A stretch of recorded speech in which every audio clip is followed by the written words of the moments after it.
Bismillahirrahmanirrahim. Assalamualaikum warahmatullahi wabarakatuh dan salam sejahtera saya ucapkan kepada semua viewer-viewer kita di luar sana di FB yang sedang menonton di FB MPP UNICEF secara langsung. Jadi hari ini kita akan sambung topik kita yang baru untuk campus live talk pada hari ini. Kita ada satu topik yang sangat menarik yang saya percaya rata-rata mereka yang sedang view sekarang amat tertariklah dengan topik ini dan tak sabar-sabar untuk melihatlah ya, untuk mendengar perkongsian akan diberikan oleh panel-panel. Jadi sebelum saya mulakan ingin saya memberi ucapkan terima kasih kepada Profesor Madya Dr. Hamdan kerana sudi untuk melihat live kami. Terima kasih Doktor. Jadi kalau Doktor ada apa-apa soalan yang nak panel-panel ni kupaskan, silakan Doktor. Kami insyaAllah kami akan cubalah. Ya Doktor. Jadi sebelum tu saya perkenalkan nama saya Muhammad Azim bin Ismail ataupun mereka panggil saya Jimmy lah. Panggil saya Jimmy. Jadi saya merupakan Presiden 1 untuk Majlis Perwakilan Pelajar UNICEF dan kita hari ini kita akan disertai oleh dua panel yang sangat hebat. Ini bukan panel yang calang-calang. Kami dah buat secara detail dan dua orang ni lah yang terpilih untuk bincangkan tentang topik ini. Apa topik kita? Sebentar, apa topik kita? Topik kita pada hari ini adalah pendidikan untuk anak istimewa. Betul Pendidikan untuk anak istimewa sangat menarik. Pendidikan untuk anak istimewa. Jadi dua orang panel yang kami jemput pada hari ini. Yang pertama adalah saudari Ain, betul? Saudari Ain adalah merupakan siswa untuk kelab impianis. Dan yang kedua, panel kami yang kedua adalah saudara Hafizi ataupun lebih senang digelar sebagai saudara Fizi, iaitu wakil daripada MPP dan beliau merupakan exco kebajikan, kemanusiaan dan ANIS. ANIS tu adalah short form untuk anak istimewa, betul ya saudara Fizi? Betul. Betul Okey, kira betul lah tu. Jadi sebelum kita mulakan nak tanya sikitlah macam mana hari ni puasa kita yang kedua, betul rakan-rakan. Jadi macam mana puasa kita yang kedua ni, okey? Tadi Hafizi makan apa? So far alhamdulillah okey. Kedua-duanya berjalan dengan lancar. Tadi saya masak asam. Kedua-dua. Masak asam. Tadi kita orang satu family makan ayam masak merah yang disediakan oleh mak saya sendiri. Ayam masak merah. Ya Allah, sedapnya Jadi saya sudah pasti saudara Hafizi pun pasti bantu betul mak di dapur Betul. Saudara Hafizi pun dikenali di Indonesia sebagai seorang yang sangat rajin Dan macam mana Ain pula? Ain tadi buka makan apa Ain? Okey, alhamdulillah semuanya bulan puasa ni kiranya macam kita motu ibadah lah kan. Okey. So tadi berbuka makan ikan bakar. Ikan bakar. Betul. So mak yang masak, sedap. Ikan bakar, ya Allah, sedap ya Allah. Okay, Alhamdulillah Jadi saya pun kita semua boleh lepas tarawih. Jadi tanpa buang masa lagi, kita teruslah Kita terus untuk ke soalan pertama kita, boleh? Jadi saya boleh. Soalan pertama kita kepada saudara Hafizi dulu. Jadi saudara Hafizi, sebelum saya nak utarakan soalan pertama, boleh tak saudara Hafizi terangkan kepada viewer-viewer di luar sana, apakah beza di antara OKU dan juga ANIS tu sendiri? Okey, Assalamualaikum. Lebih spesifiknya OKU adalah ke arah orang kelainan upaya dan panggilan tersebut dipanggil secara general. Dan ANIS pula adalah untuk kanak-kanak yang berumur daripada 12 tahun dan ke bawah. Jadi itu sajalah maksud antara kedua-duanya adalah bezanya adalah antara tu beza dia lah antara OKU dan juga ANIS lah. Yep, betul.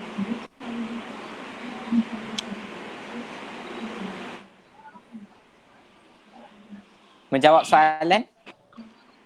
Betul. Okey. Jadi untuk soalan yang pertama ditanya kepada Hafizi lah. Jadi Hafizi daripada Esko Kebajikan, Kemanusiaan dan juga ANIS. Jadi boleh tak Hafizi terangkan kepada kami apakah visi dan misi utama esko tersebut. Okey, misi dan visi kami adalah memastikan pelajar istimewa ataupun golongan OKU diberikan kemudahan yang cukup untuk meneruskan pelangsungan hidup mereka lah di sepanjang di kampus dan hari mereka berjalan dengan lancar. Keduanya adalah kami bukan sahaja memfokuskan kepada pelajar istimewa, tapi kami juga menitik beratkan tentang kebajikan dan aktiviti kemanusiaan untuk memberikan kesedaran dan memupuk kesedaran antara exco dan masyarakat setempat. Menjawab soalan?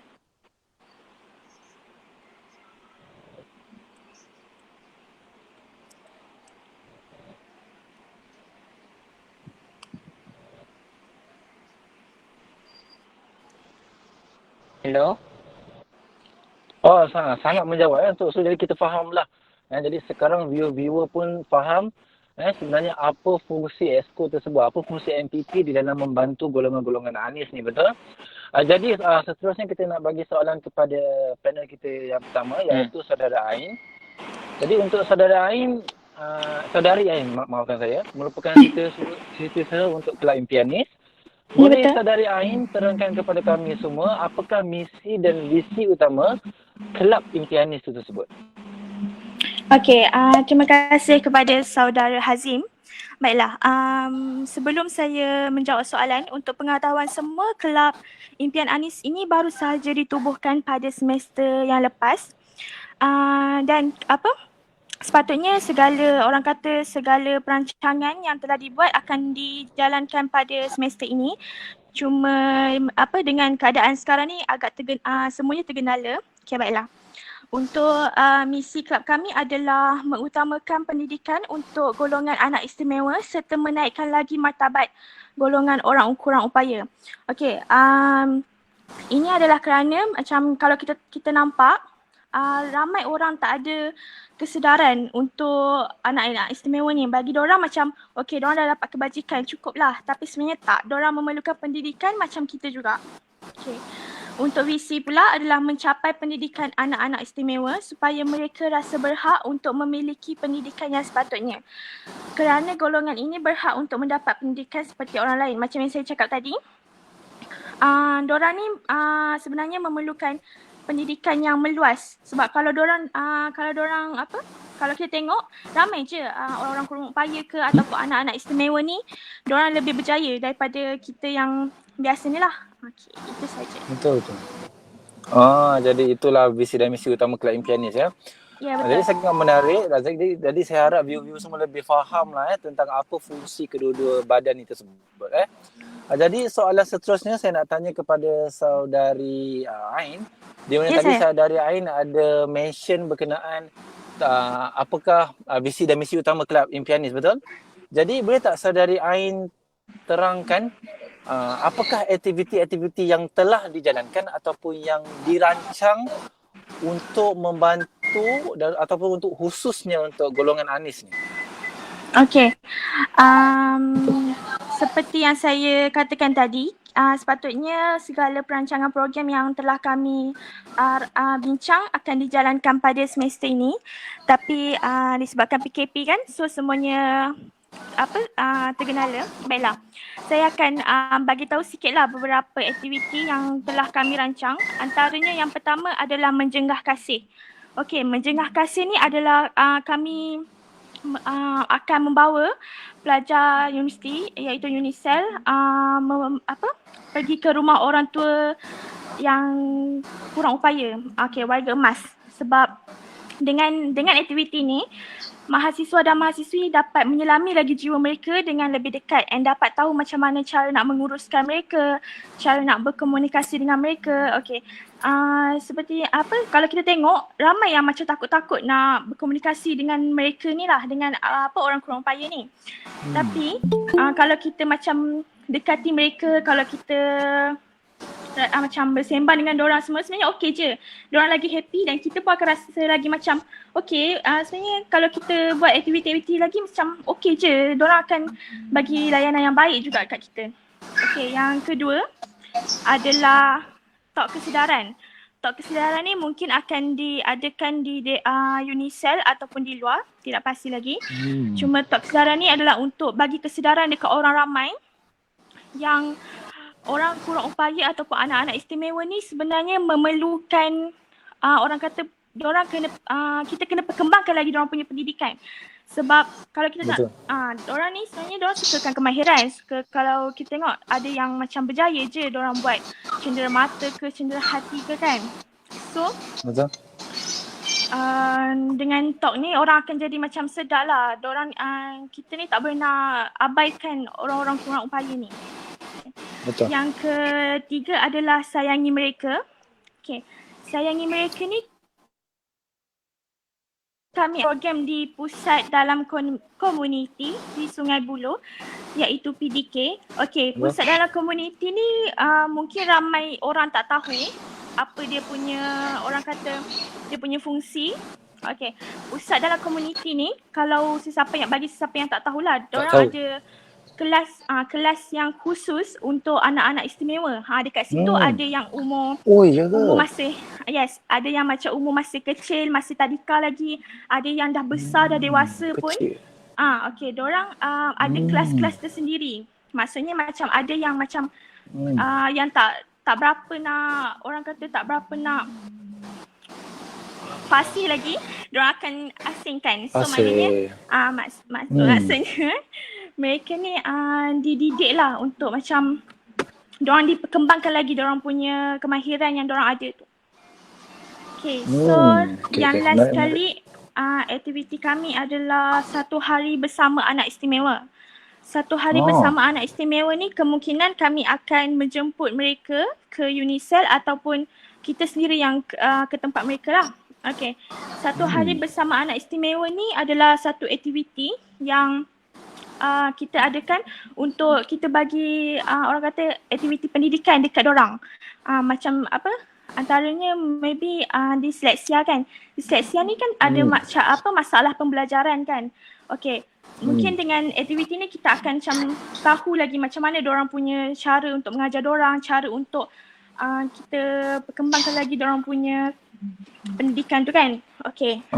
So program-program kami ni sebenarnya bukan khas untuk orang kurang upaya saja terlibat, malah mahasiswa dan mahasiswi Unicell pun dijemput juga dan dialu-alukan sangat untuk join kami punya program supaya dapat supaya mahasiswa dan mahasiswi ni dapat orang kata dekat lagi dengan anak-anak istimewa, maafkan saya.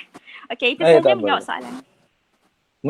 Sangat menjawab soalan. Jadi saya harap viewer-viewer di luar sana kita sama-samalah kita boleh sertai program-program yang akan dijalankan oleh Kelab Impianis tersebut, di mana banyak program yang akan telah dirancang oleh Kelab Impianis.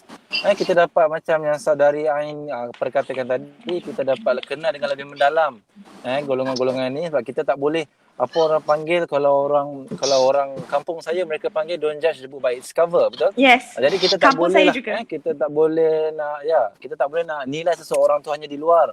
Kerana kita percaya ramai mereka-mereka yang bergelar OKU ataupun ANIS, mereka sangat berbakat. Contohnya yang seperti yang telah ditunjukkan sedia pada Paralimpik 2016 di mana mereka telah membawa pingat emas.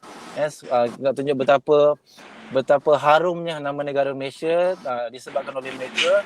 Jadi kita tak boleh pandang mereka hanya di luaran saja, betul?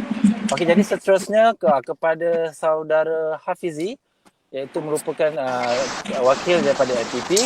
Ya, saya. Tadi saudari Ain dah kongsikan apakah aktiviti yang telah dirancang ataupun yang telah dijalankan. Jadi bagaimana pula dengan MPP, saudara Hafizi? Okey, untuk menjawab soalan yang kedua, saya tidak ingin meninggalkan sedikit info. Unicell juga ada menyediakan kemudahan dan memberikan bantuan pengajian dan berasaskan kaedah yang lain seperti memberikan makanan kepada golongan yang keduanya.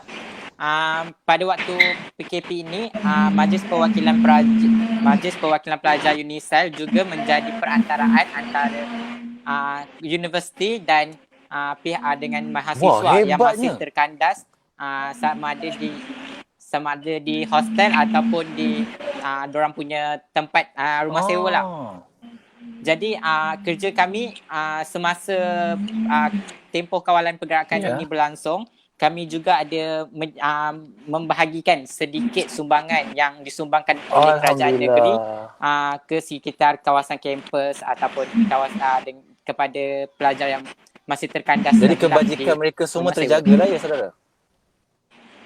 Ya, okey. Pihak ketiga juga pihak universiti juga menyediakan kemudahan kepada pelajar OKU di sekitar kampus. Contohnya memberikan laluan untuk ke fakulti, memberikan tempat parking istimewa yang berdekatan dengan hostel ataupun fakulti. Selain itu juga mereka menyediakan lift bagi kemudahan pergerakan kepada pelajar-pelajar OKU. Okey, untuk menjawab soalan yang kedua. Baru jawab ya. Okey. Pada 19 April 2019, pihak UNICEF sendiri ada menjalankan program Cakna ataupun OKU Track Hufaz yang dilaksanakan oleh unit kaunseling sendiri di bawah hal ehwal pelajar lah. Lepas tu tujuan mereka adalah untuk tujuan utama mereka adalah untuk menjalankan dan memberikan perhatian dan keterangan kepada pelajar-pelajar dan mahasiswa. Untuk hebat. yang kedua pula, UNICEF, Majlis Perwakilan Pelajar bagi exco kami sendiri menjalankan program larian OKU pada 14 September 2019 dan memberikan kesedaran tujuan kami. Larian OKU Yes. Tujuan kami menjalankan program tersebut adalah untuk memberikan kesedaran kepada pelajar untuk menitik beratkan keutamaan kepada pelajar kelainan upaya. Itu sajalah daripada saya. Itu saja. Jadi banyak banyak sangat. Orang kata memang UNICEF ni lengkap lah nak kata untuk membantu mereka, dan juga MPP juga kita berdengar sendiri daripada saudara Hafizi di mana mereka sangat menitik beratkan lah Betul Hafizi? Betul. Sangat menitikkan golongan-golongan Anis dan OKU Jadi soalan untuk saudara Hafizi, berapakah saya rasa viewer-viewer yang sedang melihat pun nak tahu berapakah jumlah golongan Anis ataupun OKU yang ada di UNICEF sekarang? Okey. Jumlah keseluruhannya yang berdaftar adalah 6 orang, dan isu yang banyak yang dikedepankan adalah hidden disability yang menjadikan pelajar-pelajar OKU ni malu untuk mendaftarkan diri secara rasmi, dan saya sendiri rasa secara logiknya saya rasa lebih daripada 6 orang pelajar OKU yang berada di kawasan UNICEF, tetapi mereka sendiri tidak mendaftarkan diri mereka dengan pihak pengurusan untuk sebagai pelajar OKU. Jadi adakah mereka sedar ataupun tak sedar ataupun macam mana? Apakah sebabnya? Okey, sebenarnya student yang mempunyai penyakit disleksia ni dapat dikesan daripada tanda awalnya lah, seperti CGPA mereka rendah ataupun Al-Quran kurang lancar untuk dibaca. Lepas tu UNICEF sendiri ada menubuhkan beberapa pakar dalam keperluan khas untuk mengambil beratlah tentang pelajar-pelajar OKU ni.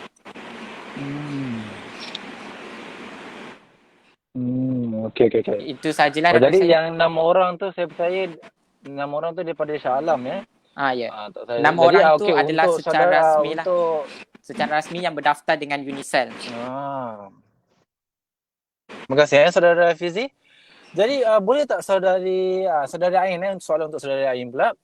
Jadi pada pendapat saudari Ain lah apakah langkah ataupun perkara yang boleh diambil oleh pihak kerajaan ataupun universiti-universiti yang ada di Malaysia ni untuk membantu golongan ini untuk mendapat pendidikan di tahap tertinggi. Pada pendapat Ain sendiri, apakah langkah yang boleh diambil oleh pihak kerajaan? Okey, baiklah. Terima kasih saudara Hazim. Okey. Pada pendapat saya, setiap universiti sebenarnya perlu bekerjasama dengan NGO anak istimewa. Salah satu contohnya seperti MITOS, iaitu Majlis Tindakan Orang Kurang Upaya Selangor. Okey, kalau kita tengok dekat diorang punya website ke ataupun dekat Google, kita search MITOS, dekat situ banyak aktiviti yang diorang buat. Macam berkaitan dengan pendidikan lah, contohnya macam bengkel ataupun kempen kesedaran. Okey, apabila universiti bekerjasama dengan NGO ini, maka dengan itu anak-anak istimewa ni lebih, orang kata lebih, diorang punya pendidikan tu lebih terjamin, lebih orang kata diperluaskan lagi. Okay. Yang kedua pula, pada pendapat saya, setiap universiti, bukan universiti sahaja, harus menubuhkan kelab atau persatuan yang khas untuk orang kurang upaya ataupun pelajar-pelajar istimewa ini. Sebab saya macam, bagi saya lah, kita kena tunjukkan dekat dorang yang kita ni kisah pasal dorang sebenarnya. Yang kita ni ada memang kita punya universiti ada khas, pendidikan khas untuk dorang. So dorang takkan rasa tersisih ataupun rasa terasing lah. Okay, yang ketiga pula adalah warga-warga pendidikan di setiap universiti perlulah mengambil tahu ataupun mengambil berat tentang pelajar-pelajar yang mempunyai keistimewaan inilah. Sebab kadang-kadang ada setengah orang tak tahu macam mana cara nak handle anak-anak istimewa ni. Ada yang tak tahu macam mana nak orang kata bagi pengajaran, bagi pendidikan khas untuk mereka.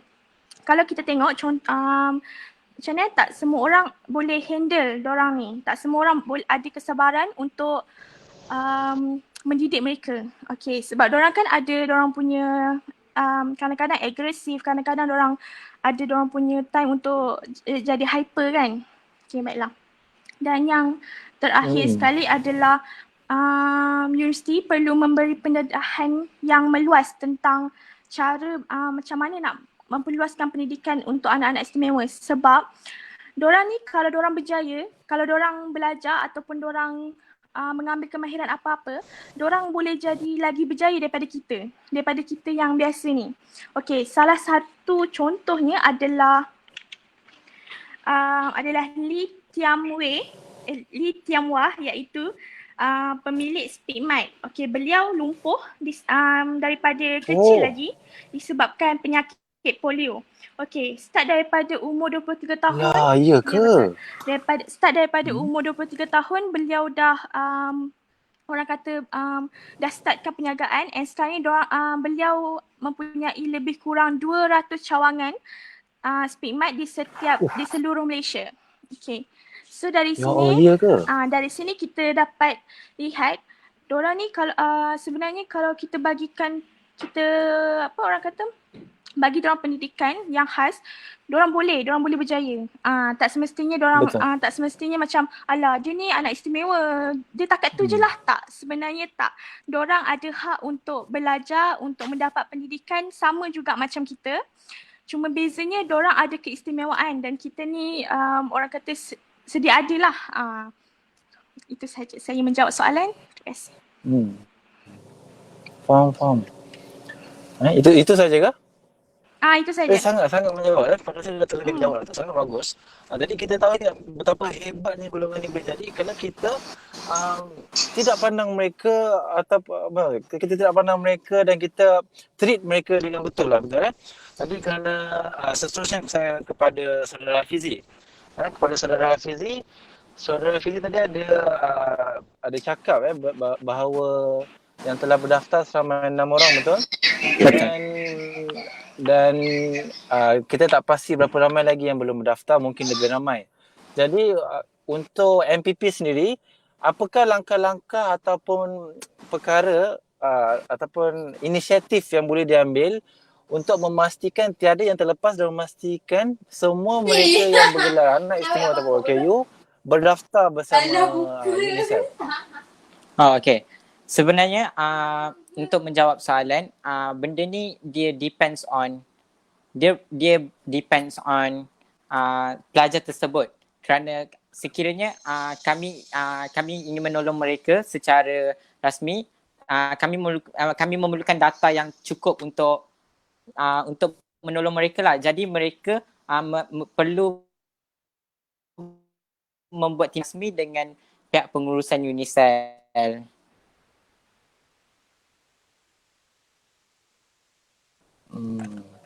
Jadi semuanya terpulang pada mereka lah ya. Ya, betul. Itulah Okey. itu saja. Terima kasih. Okey, terima kasih. Untuk saudara Fizi lagi ya. Jadi pada saudara Fizi sendiri untuk MPP lah. Jadi saya percaya saudara Fizi merupakan daripada Esko Kebajikan Kemanusiaan dan juga Anis. Jadi ada ke MPP menerima aduan-aduan daripada mereka yang bergelar Anis ni, dan jika ada, apakah tindakan MPP ataupun apa penyelesaian yang diambil oleh pihak MPP? Okey, kalau mengikut statistiknya, kami lebih banyak menerima aduan tentang kebajikan pelajar lah di kampus Bestari Jaya. Kami kurang menerima aduan daripada pelajar-pelajar OKU. Jadi sebagai contoh, satu aduan yang kerap kali diadukan oleh mahasiswa adalah berkaitan dengan anjing liar. Anjing liar itu dapat diselesaikan, tapi dalam jangka masa yang pendek selepas penyelesaian tersebut anjing ni datang balik. Jadi pula kami macam jadi benda tu memberikan kami satu masalah lagi lah untuk selesaikan. Jadi maknanya kalau perkara tersebut dah selesaikan pun tu anjing tu datang balik lah macam tu lah. Ya, betul. Okey, seterusnya kami juga exco kami juga ada memegang ada mengawal bas secara percuma sepanjang minggu lah, pada hari Jumaat petang, Ahad, Isnin petang dan malam, untuk memudahkan pelajar-pelajar di kampus Bestari Jaya pulang ke kediaman mereka. Itu sajalah. Itu saja. Okey, tu maknanya kita dah nampak maknanya kuranglah aduannya ataupun mungkin tiada langsung aduan daripada mereka yang bergelar Anis atau OKU ya. Daripada itu pula penjelasan yang diberikan oleh wakil MPP, iaitu saudara Fizi. Jadi saya kira kita sudah selesai lah soalan-soalan daripada saya, dan semuanya dapat dijawab dengan baik oleh panel-panel kita. Jadi soalan jika ada di dalam ruangan komen di FB ya. Bagi izinkan saya untuk cek sekejap. Okey, soalan-soalan. Malangnya tak ada soalan. Saya dah cek, memang tak ada soalan. Jadi saya kira panel-panel yang kita jemput hari ini sangat bagus dan sangat, orang kata, penuh dengan informasi, sehingga membuatkan mereka-mereka ataupun yang sedang view ni jelas dan faham secara total apakah tajuk kita, dan persoalan-persoalan mereka semua terjawab. Saya ucapkan tahniah lah kepada panel-panel kita kerana dapat menerangkan dengan baik. Jadi kalau tak ada soalan, saya kira sampai sini sajalah live kita pada hari ini. Saya ucapkan lagi sekali terima kasih kepada saudari Ain daripada Impianis, iaitu SU Impianis, dan juga terima kasih kepada saudara Hafizi sama-sama daripada MPP kerana sudi untuk meluangkan masa walaupun penat berpuasa ya.